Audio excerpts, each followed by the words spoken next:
Hey everyone, Anthony Fantano here, the internet's busiest music nerd. I hope you're doing well. I want to come on here and start a conversation, open up a dialogue, because obviously my brand and this channel is all about talking about music, different opinions, perspectives, back and forths, but I feel like there's a particular crowd of music fans and listeners that right now at this very moment, we're not getting along very well. And to a degree, I would say we're almost like talking past each other in a way. I'm talking specifically about very young male fans of underground or underground-ish rappers that are currently on this rage wave right now. Now, the fact that I've said the R word has probably already gotten some people angry and flying to the comments, but if you happen to be somebody who has not gone berserk, let me remind you that rage is a very trendy and popular microgenre of trap with very energetic, distorted, repetitive trap beats, super saturated fat,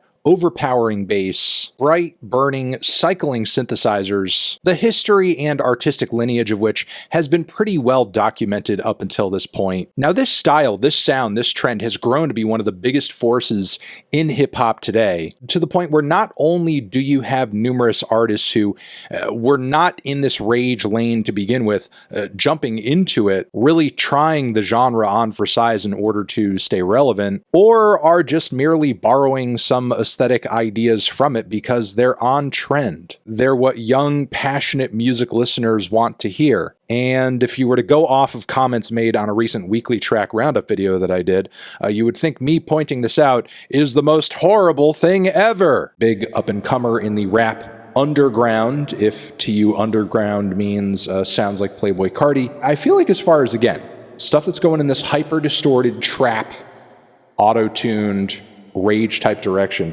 This is bringing together a few more different influences. Did he just call two Hollis rage and trap? He always seems so clueless when he's talking about underground artists. When like literally the reason I made those comparisons because I was talking about a single song, one single, not the entirety of two Hollis's catalog, much of which doesn't really sound all that much like his latest single, Gold. I mean, for example, his new record, Boy, is actually more of a ultra-aggressive electropop experience with some tracks that actually have parallels to Blade. Cardi and net spend aren't nearly the same. You are actually starting to piss me off. This is 10 out of 10 rage bait. Well, at least I got a 10 out of 10. But if net spend didn't want a Cardi comparison or a rage comparison, he shouldn't have hit us with a beat that has exactly the same fucking formula of those very loud, distorted, repetitive trap rhythms and bass. I get there are some pianos instead of the usual bright burning synthesizers in the mix as far as keys go, but for the most part, as far as vibe and rhythms go, this is a rage style beat. Melon's getting to be an old head, just saying all these new rappers are Cardi clones. Ian and Net sound nothing like Cardi.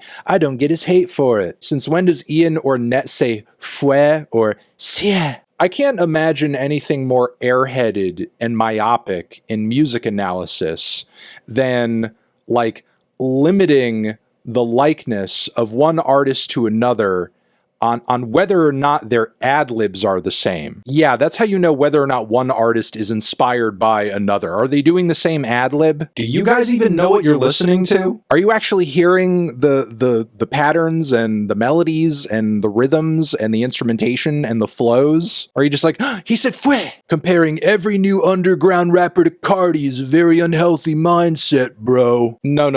Here's the unhealthy mindset. The vast majority of the rappers you think are underground and that you're listening to right now are inspired by a very narrow set of influences. And truth be told, many of them aren't even that friggin' underground. You're talking about rappers that have anywhere from like 1 to 2 to 8 million fucking Spotify listeners a month. Meanwhile, I review actually underground rappers on a regular basis that sound nothing like Playboi Carti, and I don't compare them to him as a result. The new Blue album, McKinley Dixon, Lust Sick Puppy, any Billy Woods or Armand Hammer album. Yeah, a lot of the discourse about like what is underground right now as far as hip hop goes on Twitter is like such a fucking cesspool, because whenever I hear that word used, it's usually getting applied to like the same set of aesthetics over and over and over and over, which is really aggravating because the entire underground of hip hop is actually very wide and very diverse and is much more than like random dudes riffing on distorted beats, which in the grander scheme of things is nothing new and has been done better before anyway. I mean, maybe the reason the underground label persists with a lot of these rappers, despite them becoming massively popular and on trend with a lot of these music fans, is because the sound started in the underground. But the thing is, every fucking sound starts in the underground. No sound starts popular. Just because grunge and Nirvana and Pearl Jam and Smashing Pumpkins and frickin' Soundgarden all started in the underground at one point, you can't just continue calling those bands and that sound underground as they hit the peaks of mainstream status. That's not how the label underground works. Also, to rewind here in Netspend's defense, because I'm not trying to write off the kid's entire catalog or anything like that, that dude also has a back catalog of singles that, like To Hollis, explores other various subgenres and sounds. It just so happened that that was obviously an influence on the production side of his latest track and single, and no, whether or not you fit into that lane or sound akin to someone like Playboi Carti, for example, doesn't come down to what fucking ad-libs you're using. And again, like I was saying earlier, this isn't even an underground sound or phenomenon anymore. Most artists out there these days who are trying to stay relevant, who are trying to stay popular, are embracing this sound and aesthetic to some degree on their latest records. Like, there were friggin' rage-style songs on the new Drake record. Kanye had frickin' Playboi Carti on Vultures 1. Don't you remember all you guys freaking out over Fing, Fing, Fing? As mid as that song was, it was very popular. It was on the latest Travis record, a guy who is one of the most famous rap artists on the planet. It's not an underground sound. In fact, it's very popular. Lots of music fans listen to it and are apparently interested in it. And when artists see a demand for such a thing, some of them are going to incorporate those ideas and aesthetics into their work. But instead of acknowledging this reality, you want me to gaslight myself and gaslight you and be like, oh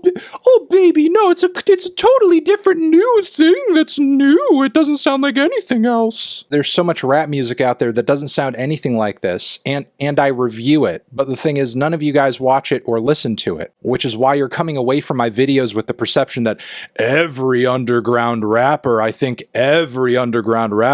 like Playboi Carti. No, the issue is the vast majority of the rappers that you think are underground are inspired by him. And your Twitter algorithm and your Spotify algorithm and your friend group are probably bearing you into a range of music options that are about this narrow. But look, ultimately, this is nothing new. I've been doing this for 10 plus years. And I've had similar comments from the audience before, like when trap was getting popular, and every single time I would have to point out that a trap beat was somewhere, the rattling hi-hats. Or when lo-fi indie was a thing and everybody's album was fucking lo-fi. I've seen so many countless trends and waves come and go over the years. Some of them are good, some of them are not so good. Regardless of how you feel about this, that's ultimately what it is. It's gonna come, it's gonna go, just like anything else. In the meantime, I'm not going to sit here like an idiot and pretend it doesn't exist, and pretend that it doesn't have defining characteristics and parameters, and that there aren't elements of those characteristics that are seeping into other sounds, other genres, other artists' work. When I see those parallels, I'm going to point them out, even if it hurts your feelings and makes you upset and makes you rage. Because yeah, I guess that does make it qualify as rage bait. Over here next to my head is another video that you can check out. Hit that up, or the link to subscribe to the channel.